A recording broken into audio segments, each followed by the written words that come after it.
बिस्मिल्लाहिर्रहमानिर्रहीम। अस्सलामु अलैकुम वरहमतुल्लाह। 5 क्लास हम बाब चहारुम का सबक नंबर 2 पढ़ रहे हैं, अफ़ू दरगुज़र और बुर्दबारी, जिसका हमने फ़र्स्ट लेक्चर यहाँ से लेकर यहाँ तक लिया है।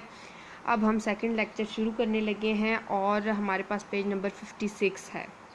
हमने पढ़ा कि हुज़ूर अकरम सल्लल्लाहु अलैहि वसल्लम किस तरह अफ़ू दरगुज़र का पैकर थे, और मज़ीद तफसील अब हम पढ़ेंगे कि अबू सुफ़ियान जो मुसलमानों के ख़िलाफ़ जंगों में पेश था, फ़तह मक्का के मौके पर आप सल्लल्लाहु अलैहि वसल्लम ने ना सिर्फ उसे माफ़ कर दिया बल्कि ये ऐलान भी कर दिया कि जो शख्स अबू सुफ़ियान के घर में पनाह लेगा उसे अमान दी जाएगी। यानी कि अबू सुफ़ियान जो मुसलमानों के ख़िलाफ़ हर जंग में मौजूद था, तो जब मक्का फ़तह हुआ तो हुज़ूर अकरम सल्लल्लाहु अलैहि वसल्लम ने ना सिर्फ उसे माफ़ कर दिया बल्कि ये ऐलान भी कर दिया कि जो शख्स अबू सुफ़ियान के घर में रहेगा, अबू सुफ़ियान के घर में पनाह लेगा, उसे क्या दी जाएगी? अमान दी जाएगी।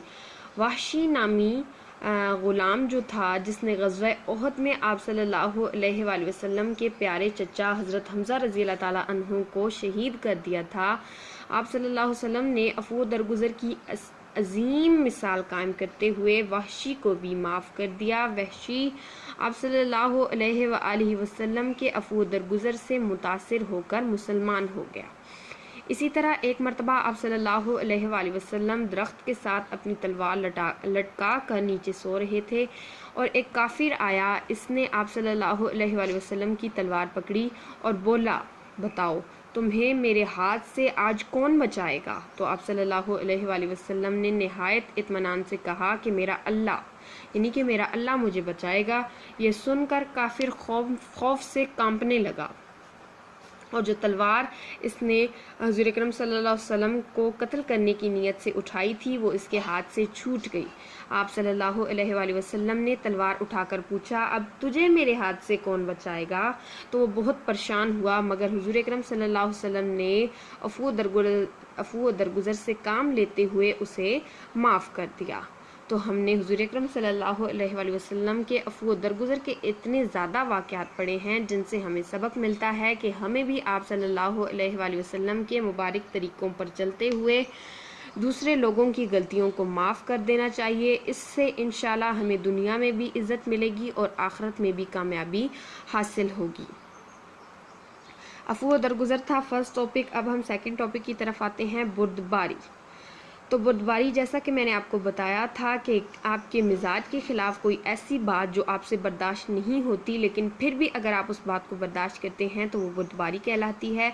किताब वाले ने क्या लिखा है कि बुर्दबारी फ़ारसी ज़ुबान का लफ्ज़ है, किसी की नादानी, जहालत और नागवार बातों को हौसलामंदी से बर्दाश्त करना बुर्दबारी कहलाता है।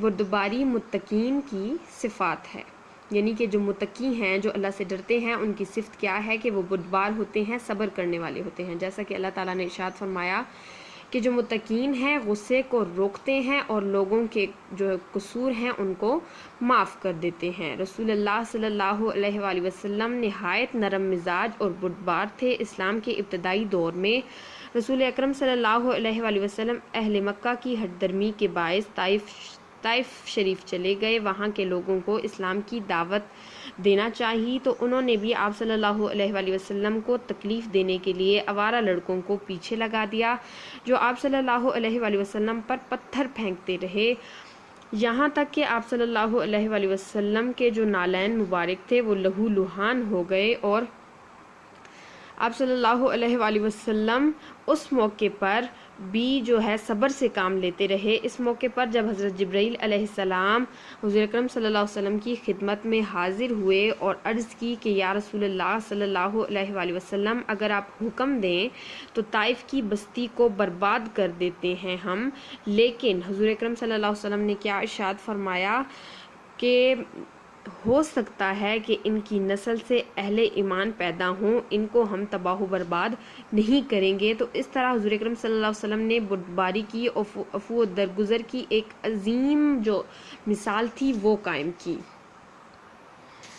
حضرت عائشہ صدیقہ رضی اللہ تعالیٰ عنہا فرماتی ہیں کہ میں نے کبھی نہیں دیکھا کہ رسول اللہ صلی اللہ علیہ وسلم نے اپنے ذاتی معاملات کے لیے کسی سے انتقام لیا ہو، لیکن جب بات حقوق اللہ پر آتی تھی، یعنی کہ جب لوگ حقوق اللہ کو پامال کرتے تھے تو آپ صلی اللہ علیہ وآلہ وسلم غضبناک ہو جاتے تھے۔ ایک شخص نے آپ صلی اللہ علیہ وسلم سے نصیحت کرنے کی درخواست کی تو آپ صلی اللہ علیہ وسلم نے فرمایا کہ غصہ نہ کیا کرو۔ یہ الفاظ آپ صلی اللہ علیہ وسلم نے 3 مرتبہ دہرائے۔ رسول اللہ صلی اللہ علیہ وآلہ وسلم اور آپ صلی اللہ علیہ وآلہ وسلم کے صحابہ کرام رضی اللہ تعالیٰ عنہم نے ہمیشہ غیر مسلموں کے معاملے میں بردباری سے کام لیا ہے، اور یہی طریقہ ہمارے دیگر اسلاف کا بھی رہا ہے۔ اس لیے ہمیں بھی زندگی کے ہر معاملے میں عفو و درگزر اور بردباری سے کام لینا چاہیے۔ اس طرح سے تو یہ جو ہمارا تھا سبق نمبر 2 عفو و درگزر اور بردباری، یہ ہوا کمپلیٹ۔